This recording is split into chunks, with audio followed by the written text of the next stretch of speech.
Hello बच्चों, let's read the question. The question says write the importance of imbibition. हमें क्या लिखना है क्वेश्चन में? इम्बाइबिशन की इम्पोर्टेंस. सबसे पहले की कॉन्सेप्ट देखते हैं इस क्वेश्चन का. तो की कॉन्सेप्ट होगा की कॉन्सेप्ट की concept will be diffusion. Diffusion क्या होता है?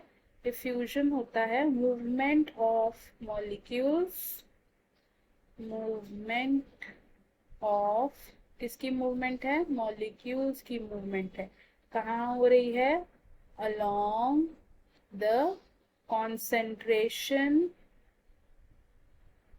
Concentration gradient.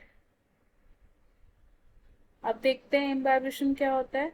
तो इम्बाइबिशन एक ऐसी डिफ्यूजन प्रोसेस है जिसमें सॉलिड कोलॉइड्स पानी को अब्जॉर्ब कर लेते हैं. कैसी प्रोसेस है ये? जिसमें अब्जॉर्प्शन ऑफ वाटर होता है. क्या होता है? Water is absorbed by. कौन अब्जॉर्ब करता है पानी को? Solid colloids. ये पानी को अब्जॉर्ब करते हैं बट ये सॉल्यूशन नहीं बनाते हैं. ये सिर्फ अब्जॉर्प्शन हो रही है. एंड ये जो सॉलिड्स हैं they should be hydrophilic solids. Hydrophobic होंगे तो वो पानी को तो अब्जॉर्ब नहीं करेंगे.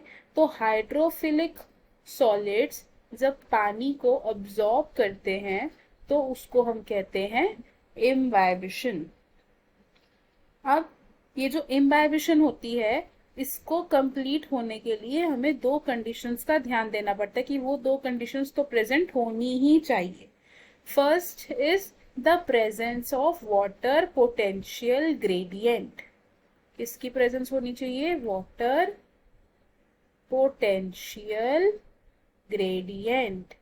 वाटर पोटेंशियल ग्रेडियंट का मतलब क्या है? ऐसा नहीं होना चाहिए कि जो सॉलिड अब्जॉर्ब कर रहा है उसमें ऑलरेडी बहुत ज़्यादा पानी है और सराउंडिंग्स में भी बहुत ज़्यादा पानी है तो वो ग्रेडियंट नहीं बनेगा. ग्रेडियंट होना चाहिए. सराउंडिंग्स में पानी होना चाहिए. जो सॉलिड अब्जॉर्ब करेगा उसमें पानी नहीं होना चाहिए. वो ड्राई होना चाहिए तभी वो एक ग्रेडियंट कहलाएगा. दूसरी कंडीशन क्या है हमारी? The compatibility. कंपैटिबिलिटी किसके बीच की कंपैटिबिलिटी देख रहे हैं हम? जो चीज अब्जॉर्ब कर रही है एंड वाटर की. मतलब सॉलिड और वाटर कंपैटिबल होना चाहिए. ऐसा नहीं है कि हमने एक मेटल का पीस ले लिया और मेटल के पीस पे हम पानी अब्जॉर्ब कराने की कोशिश कर रहे हैं तो वो नहीं होगा. वेराज अगर हम वुड लेंगे, वुड में पानी अब्जॉर्ब हो जाएगा. तो solid and water should be compatible for imbibition to occur. अब इम्बाइबिशन इंपॉर्टेंट क्यों है प्लांट्स में? अब देख लेते हैं इम्बाइबिशन जरूरी क्यों है. हमें इतना पता चल गया कि इम्बाइबिशन है क्या. It is the absorption of water bye solids. तो सबसे कॉमन एग्जांपल अगर हम इम्बाइबिशन का देखें तो वो होता है absorption of water by dry seeds. Dry seed से हमारा क्या मतलब है? यहाँ पर जो हमारी दालें होती हैं, पल्सेस, जो हमारे ड्राई सीड्स होते हैं जैसे कि नट्स. दाल को भिगो के रखते हैं हम लोग, वो पानी को अब्जॉर्ब कर लेती है. नट्स में बादाम भिगो के रखते हैं, अखरोट भिगो के रखते हैं, वो अब्जॉर्ब कर लेते हैं पानी को. इम्बाइबिशन क्या होता है फिर? Absorption of water by dry solids. Imbibition हमने कहाँ पर देखी है सबसे ज्यादा? जब सीड जर्मिनेशन होती है. Seed germination. सीड जर्मिनेशन के टाइम पर इम्बाइबिशन कैसे काम आती है? हम अपने सीड्स को सोक करते हैं पानी में.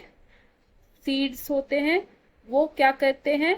Absorb water. पानी को अब्जॉर्ब कर लेते हैं. जब वो पानी को अब्जॉर्ब कर लेते हैं तो जो सीड की टेस्टा लेयर होती है, टेस्टा लेयर क्या होती है? वो फट जाती है एंड उससे क्या होता है? ये ब्रेकआउट हो जाती है लेयर. एंड उसके बाद क्या होता है? हमारा सीड जर्मिनेट करना स्टार्ट कर देता है. जर्मिनेशन होती है हमारे सीड्स में. तो ये सबसे इम्पोर्टेंट फंक्शन था इम्बाइबिशन का.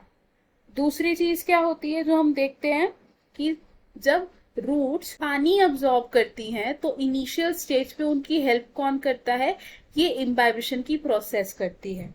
तो हम इसको कैसे लिख सकते हैं, imbibition helps in water absorption, पानी को अब्जॉर्ब करने में हेल्प कर रहा है इम्बाइबिशन। कब हेल्प कर रहा है, eight initial stages of absorption, initial stages. तो हमें हमारे क्वेश्चन का आंसर मिल गया। हमसे क्या पूछा था, इंपॉर्टेंस ऑफ इम्बाइबिशन पूछी थी। तो why is imbibition important, because it helps in germination of seeds and it helps in water absorption to roots at initial stages. Root को हेल्प करता है पानी अब्सॉर्ब करने में और सीड जर्मिनेशन में हमारी हेल्प करता है। So I hope you understood it. All the best, thank you.